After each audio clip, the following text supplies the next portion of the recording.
DMTV Info, votre chaîne d'information en temps réel. La politique, la santé, le sport, les faits de société, la musique, les rumeurs et bien plus encore. Vous découvrirez cela dans notre chaîne DMTV Info.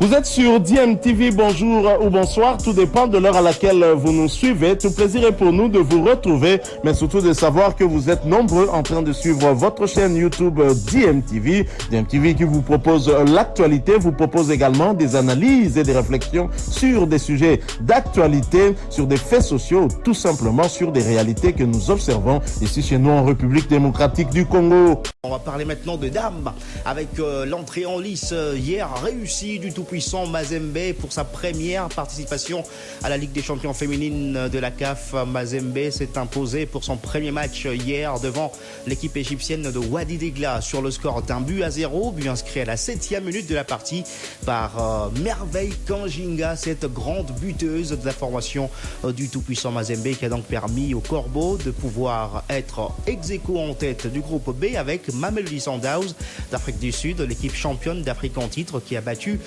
Bayelsa Queens du Nigeria lors du premier match du groupe sur le score de 2-1. Le point sur ce groupe B de la Ligue des champions féminine de la CAF avec notre envoyé spécial à Marrakech au Maroc, Sylvie Meillat. Il restera dans les annales du football congolais, ce but inscrit par Merveille Kanjinga à la 7e minute de jeu pour le tout-puissant Mazembe.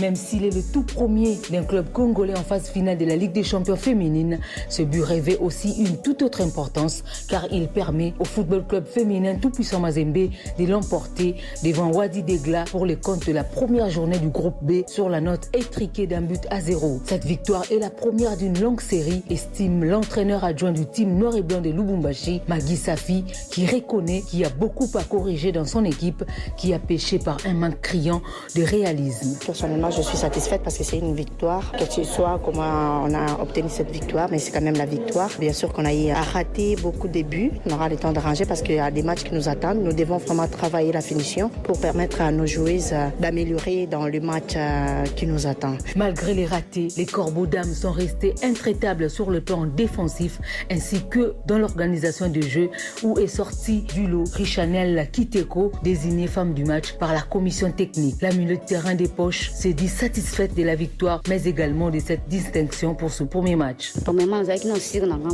Parce que l'entraînement est pour ça là, qui dans le mais la qui s'était dans le match. Mais dans ma casse, on est fort dans sali, on moni, on mérite boy. To beti vraiment bien, to za na posarara, to comme sika to luka, to koma. Les champions du Congo livreront leur deuxième match du groupe le jeudi 3 novembre 2022 à 20h local et de Kinshasa, 21h de Lubumbashi face à Bayelsa Queens KFC du Nigeria, défait ce lundi par Mamelodi Sundowns sur la note d'1-2.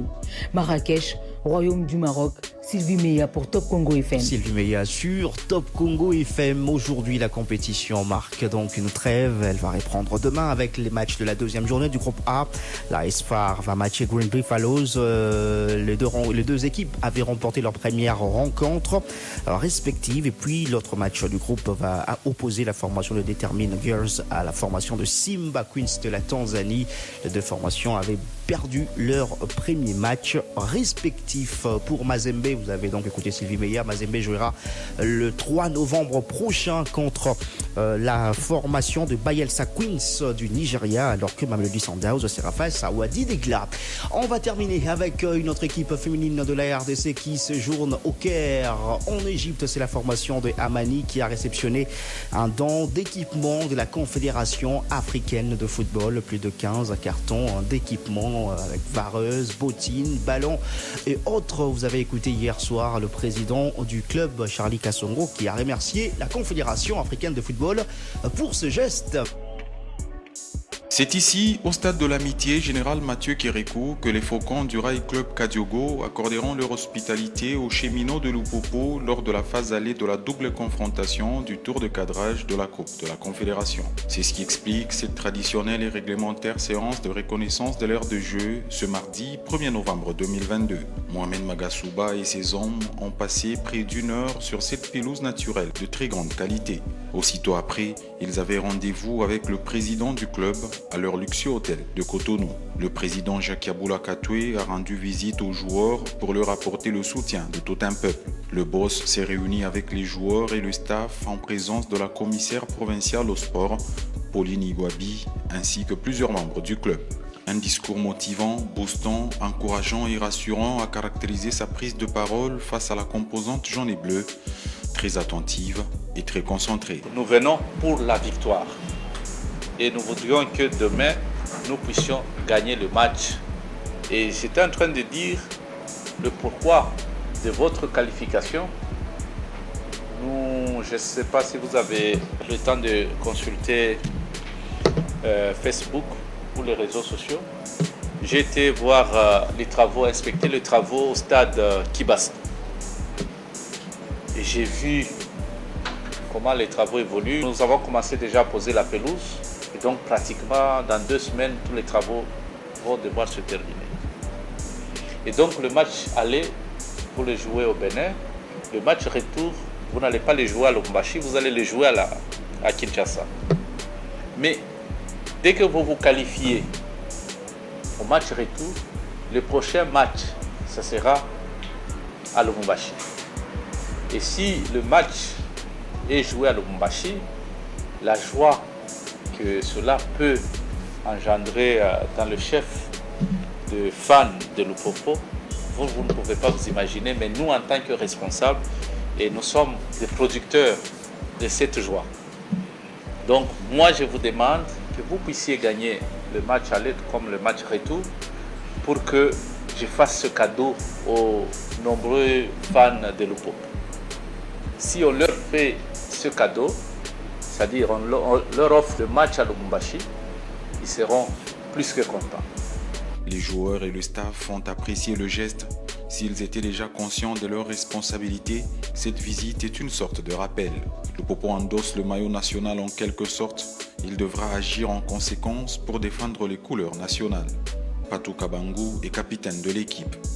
Étape au commis, vraiment bien joueur. Vraiment tout ça sérieux na staff na la contribution.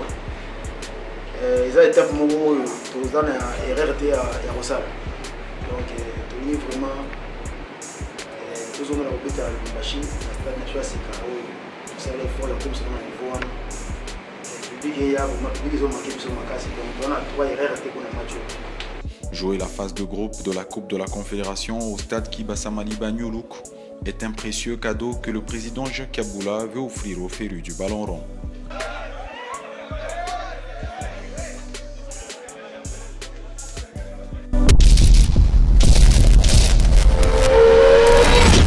Bilile le kamalo bana evele.